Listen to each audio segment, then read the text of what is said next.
मेरे देवर का बेटा मेरी तरफ देखता था, मैं भी इस की देखने का मतलब समझती थी लेकिन चुप रहती थी। एक दिन मेरे देवर का बेटा खुद को खुद ही सर्वर दे रहा था। मैं जब अचानक गई तो मुझे देखकर बोला, चाची आज तो मेरी मदद कर। फिर मैंने भी आज मान लेते। फिर जैसे ही इसने मुझे पकड़ा मेरी बा भी आ गई और बोली, पूरी मज़ेदार कहानी सुनने के लिए चैनल सब्सक्राइब कर दो। ये इन दिनों की बात है जब मेरे देवर का बेटा साबर 10 में क्लास में पढ़ता था तो मेरे शवार ने मुझे छोड़ दिया। मैं अपने देवर के घर ही रहती थी। मेरे देवर कराची में होता था और घर के काम साबर ही करता था। साबर का एक स्टडी रूम था जहां वो अपने स्कूल का काम करता था, होमवर्क करता था। एक दिन मैं साबर को जब चाय देने गई तो साबर खुद को खुद ही सर्वर दे रहा था। मैंने देखा तो हैरान रह गई, इतना अच्छा खान साहिब था। मैं तो इस को देखती ही रह गई। खैर मैंने आवाज लगाई और साबर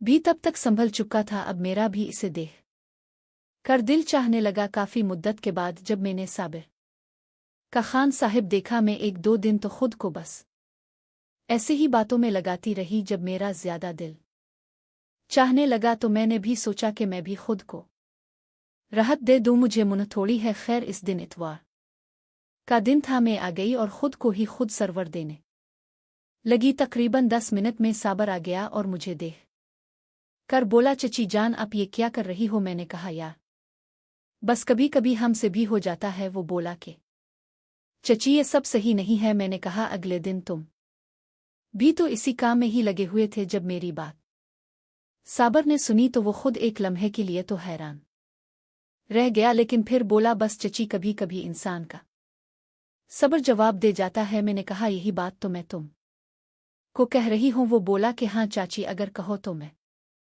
आपकी इस काम में मदद कर सकता हूं। मैं तो खैर चाहती ही यही थी कि साबिर मुझे खुद ही कहे, लेकिन जब साबर ने कहा तो मैं कुछ देर के लिए चुप कर गई।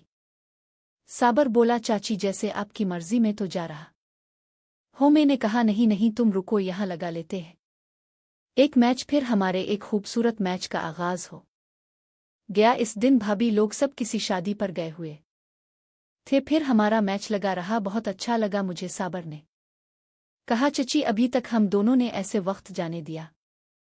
मैंने कहा, हाँ यार तुम सही कह रहे हो, पता नहीं बात हमारे ज़हन में पहले क्यों नहीं आई। खैर अब तो हम साथ हैं। काफी देर हम दोनों मैच में मशगूल रहने के बाद में तो आउट हो गई, लेकिन साबर ना हुआ। फिर मैं कुछ देर ठहर कर साबर की भी मदद करने लगी। साबर भी कुछ वक्त के बाद मुकम्मल हो गया। फिर हमने खाना खाया, पेप्सी बोतल पी। तब तक अब भाभी लोग भी आ गए।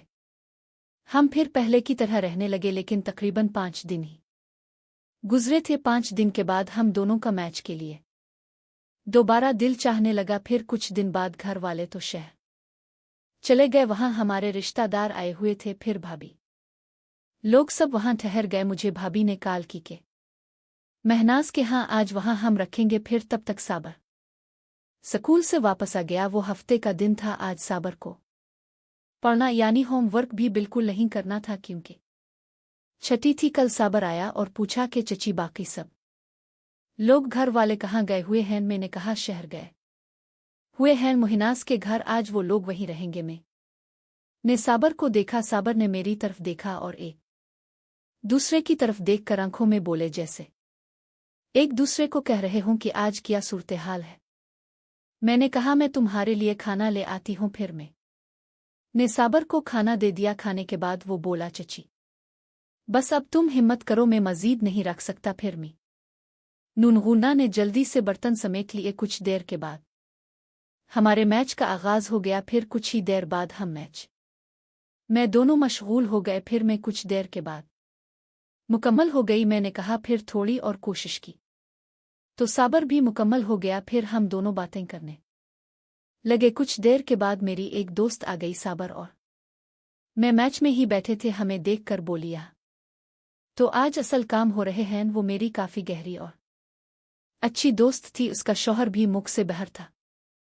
मुझे बोली कि यार तुमने तो अपना हल निकाला हुआ है। मैं ने कहा, मैं क्या करूं, ये चीज तो जिंदगी का हिस्सा है। वो बहुत खूबसूरत थी। साबिर इसे देखकर बस देखने लगा। मेरी तरफ देखता, चची इसको बोलो बस जल्दी ही अब हमारे एक मैच का आगाज कर दे, मैंने कहा। हाँ महरीन, मैंने तो अपना हाल निकाला हुआ है, लेकिन आज तुम भी शामिल, तुम्हें भी मैं अपनी टीम में आज शामिल करूं गी। वो हंसने लगी। फिर कुछ देर के बाद बातों बातों में हमारे एक मैच का आगाज हो गया। हाँ, ये हमारा 3 लोगों वाले मैच का आगाज हो गया। अभी हमारा मैच मुकम्मल नहीं हुआ था कि मेरे शौहर का भांजा आ गया। मैंने जब इसे देखा तो हैरान रह गई। वो हमें देखकर बोला, अगर कहानी अच्छी लगी हो तो चैनल को सब्सक्राइब कर दो, और अगर कहानी का आपको दूसरा पार्ट चाहिए तो कमेंट में वेरी नाइस लाजमी लिखो। ये एक फंक्शनल कहानी है, इसमें तमाम किरदार फर्जी होते हैं। हमारा